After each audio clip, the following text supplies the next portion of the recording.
Bugünkü mövzumuzda Muaviyyənin fəzilətləri haqqında gəlmiş hədislərin uydurma və zəif olduğunu açıqlayacağıq. İlk öncə bunların bizə arqument kimi gətirdiyi məsələdən başlayaq. Hansı ki deyirlər Muaviyyə Avropaya İslamı yaydı, xristianları belə diz çöktürdü. Az qalsın deyirlər Amerikaya gedib çıxdı İslam. Baxaq görək Rəşid Rıza Təfsirül Mənarda öz təfsirində yəni 11-ci cild 214-cü səhifədə nə deyir? Deyir, Almanların böyük alimlərindən, şərqşünaslarından biri İstanbul şəhərində aralarında deyir, Məkkə şəriflərindən birinin də olduğu bəzi müsəlmanlara belə deyir. Paytaxtımızda deyir, Berlində Muaviyyə Əbu Süfyana qızıldan bir heykəl qoymaq borcumuzdur. Oradakılar da ondan, müsəlmanlar da ondan soruşurlar ki, bunun səbəbi nədir? Bu da cavab verir ki, çünki əgər Muaviyyə olmasaydı, İslam bütün aləmə yayılardı. Biz Almanlar və digər Avropa xalqları ərəb və müsəlman olardıq. Bu hədislərdən danışanda bir şeyi unutmaq lazım deyil ki, biz Nəsaidən ağıllı deyilik. Nəsai haqqında Zəhəbi Siyar-ı Aləmi Nübalədə 14-cü cild 133-cü səhifədə deyir. Nəsai deyir, hədis illətləri və ricalı barədə Müslimdən, Əbu Davuddan, Tirmizidən daha mütəxəssisdir. O Buxari səviyyəsindədir deyir. Sonra davam eləyir Zəhəbi deyir ki, lakin deyir onda Muaviyyə və Əmir İbn As kimi əli düşmənlərindən üst çevirmə vardır. Görürsünüzmü? Sonra baxırıq məsələn bir raviyə, tanınmış bir ravi, Əli İbn Əl-Cad. Hansı ki bu ravidən Buxari, Əbu Davud, Yəhya İbn Mayin və digərləri hədis rəvayət ediblər.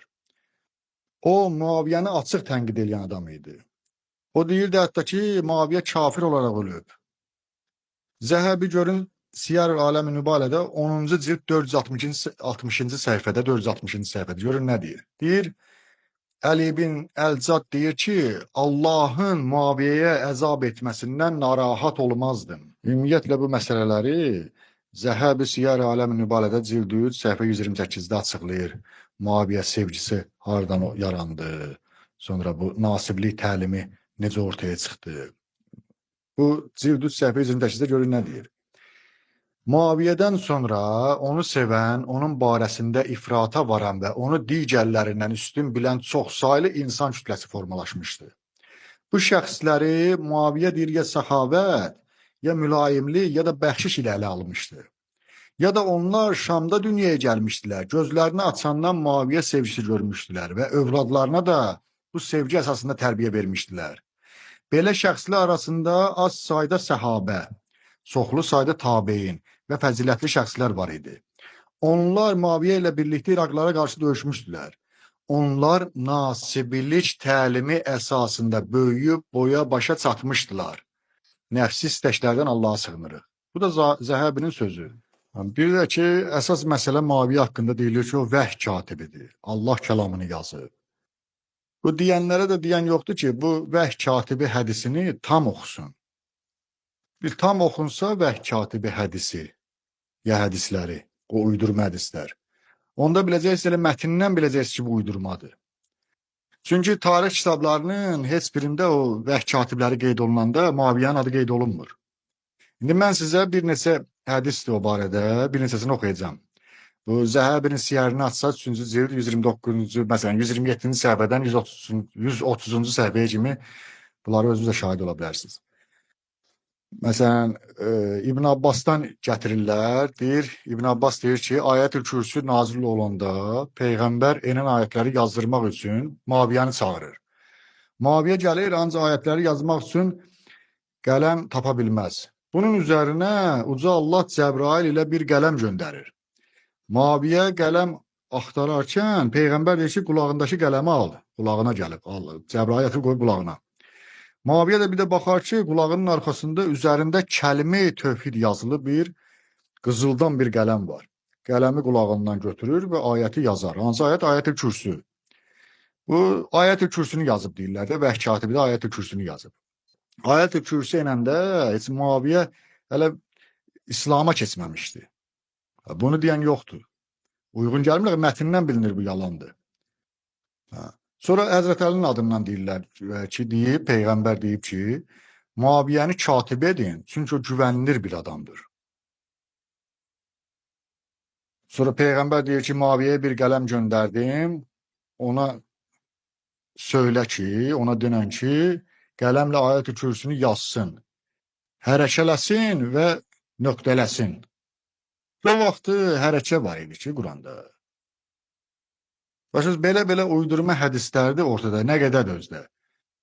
Güya birində də deyilir hələ ki, Peyğəmbər deyib ki, Muaviyə mehriban olmağından, yəni də Rəbbinin kəlamı üzərində güvenilir biri olmağından ötürü az qalsın deyir, nəbi olaraq göndəriləcəkdir. Peyğəmbər olacaqdı az qalsın. Sonra uydurma hədis, məsələn, Muaviyənin bacısı Ümmü Həbibənin deyir, qucağında yatır. Peyğəmbər görür bunu, deyir Ümmü Həbibəyə ki, onu sevirsən. Ümmü Həbibə deyir ki, bəli ya Rəsulallah. Peyğəmbər deyir ki, vallahi mən onu səndən daha çox sevirəm.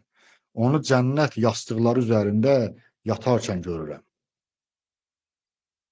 Peyğəmbər deyir ki, sonra bir dənə uydurma hədis. Birazdan bura cənnətli biri gələcək. Az sonra deyir, Muaviyə çıxıb gəldi. Sonra nə bilim, bir başqa uydurma hədisdə deyir, Cəbrail yaşıl bir vərəq gətirdi. Onun üzərində La ilahə illallah, Muhammedin Resulallah, Muaviyəni sevmək qullarıma fərzdir. Yazılı bir dənə kağız gətirdi. Belə şeylər dolu deyə kitablarda. Uydurma, Peyğəmbərin adından hamısı uydurma. Sonra bir uydurmada ki, Əbu Bəkirlə Ömərlə danışır, Peyğəmbər ikisi ilə. İstişarə edir də bunlarla. Bunlar da deyir ki, Allah Rəsul daha eli bilər də, yaxşı bilər. Peyğəmbər deyir ki, eləcə gedin bu məsələni Muaviyədən soruşun. Ondan dəstək alın. Çünki o işində sağlam və güvenilir biridir. Yəni bu vəh katibidir, bu məsələlərdir. Birini də deyirəm sizə uydurma. Deyir, Peyğəmbər deyir ki, Allah qatında 3 əmin adam vardır. Orada sahabələr soruşurlar ki, 3 adam kimdir? 3 nəfər kimdir? 3 nəfər vardır. 3 nəfər kimdir? Allah Resulü deyir ki, biri mənəm, biri Cəbraildir, biri də Muaviyə. Sonra bu belə oxşar hədis bir də Əbu Hüreyrədən gəlir. Bu da elə Zəhəbinin bayağı dediyim 3-cü cildində səhifəsində demişdim bayağı. Orada keçir, orada deyir ki, əmin olan 3 nəfərdir, mən, Cəbrail və Muaviyə. Burada baxırsan məsələn raviyə, orada Həsən adlı ravi var da, onun tam adı Həsən İbn Osman İbn Ziyaddır.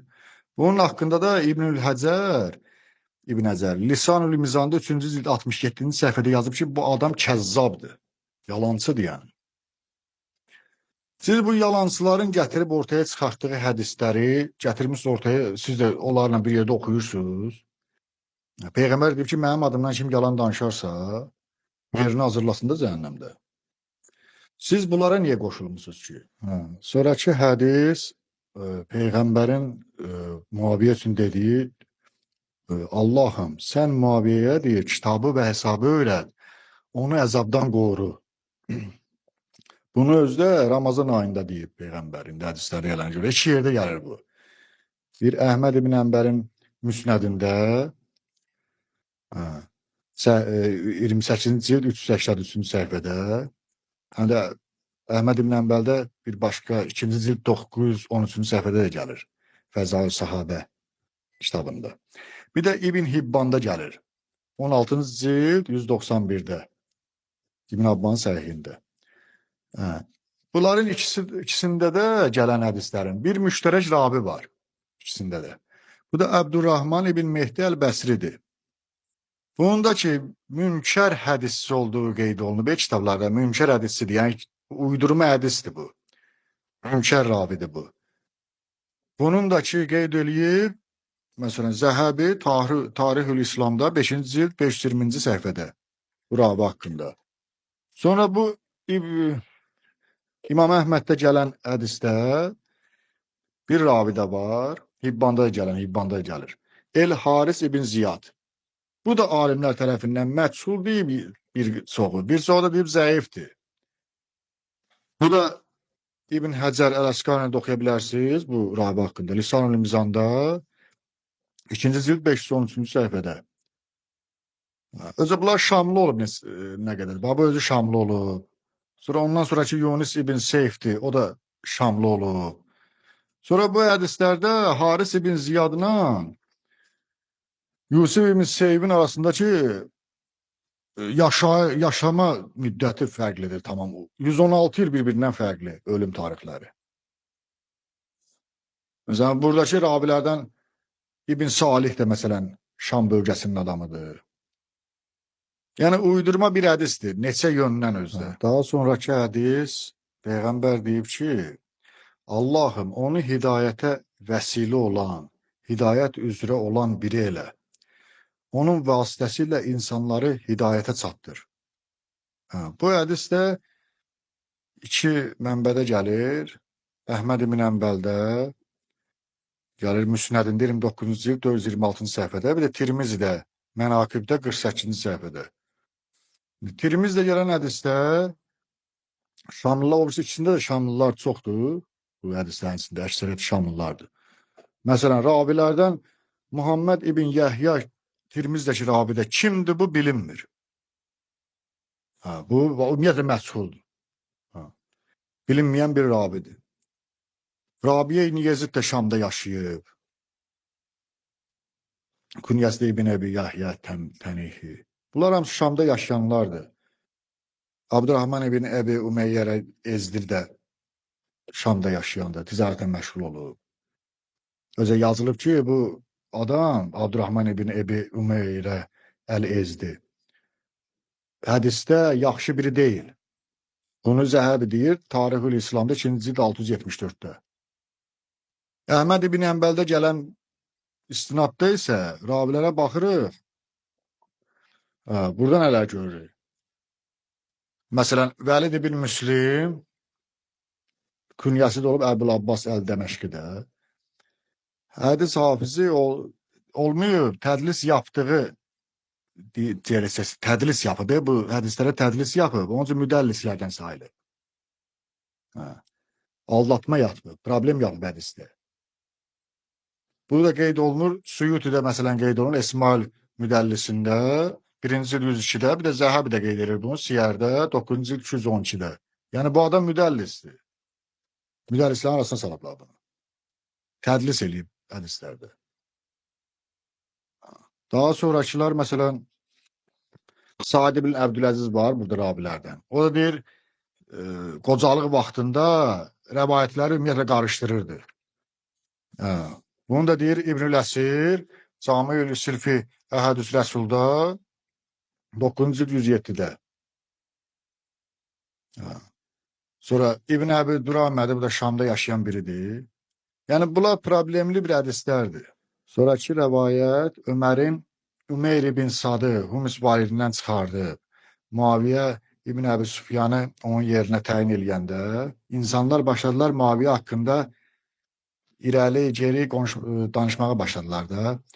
Bunun üzərinə deyir Ümeyr, hansı ki azad edilən vali, Ümeyr ibn Sad, deyir ki, onun haqqında xeyirdən başqa bir şey deməyin. Deyir, çünki mən Peyğəmbərin Muaviyə haqqında Allahım onun da hidayət ver dediyini eşitdim. Bu hədisi gətirir Tirmizi, Mənaqibdə 48-ci səhifədə. Tirmizi özü gətirir bu hədisi, hadisdə yazır qərib hədisdir.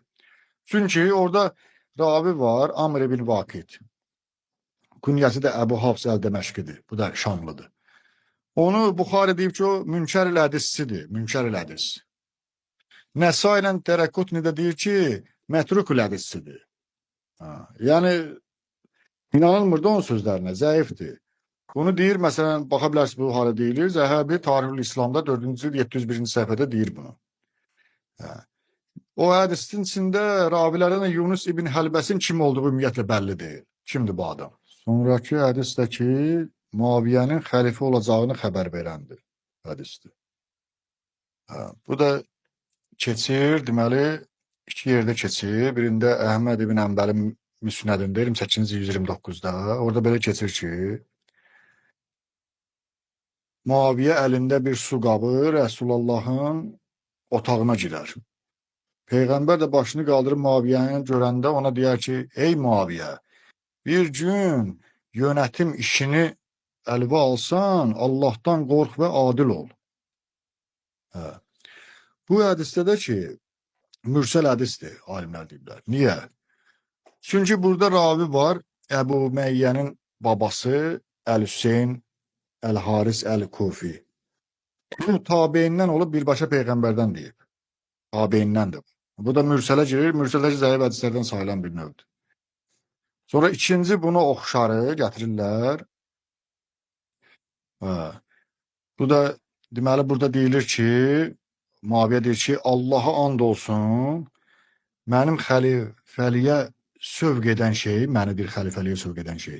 Peyğəmbərin mənim haqqımda ey Muaviyə, məlik olduğunda yaxşı davran sözü olmuşdur. Burada da ki, atabala ravi var burada. Biri atası İbrahim ibn Muhacirdir. Bunu alimlər deyiblər ki, rəvayətlərdə bu xətalarla doludur da bunun rəvayətləri. Xətalı biridir. Oğlu da ki İsmail. Ravidir bu da İsmail. Onun da ki alimlər deyiblər ki, bu da zəifdir. Zəif ravidir. Bu zəif uydurma hədislərdir. Yəni, ikinci söylədiyim hədis Əbu Şeybənin Kitab-ı Müsənnəfində keçir 11-ci il 147-də. Sonda bu uydurma hədisləri kənara qoyaraq bir səhih hədis deyim, bundan da bitirək. Deməli bu səhih hədis keçir İbn Əbi Şeybənin Kitab-ı Müsənnəfində 7-ci cild 260-cı səhifədə.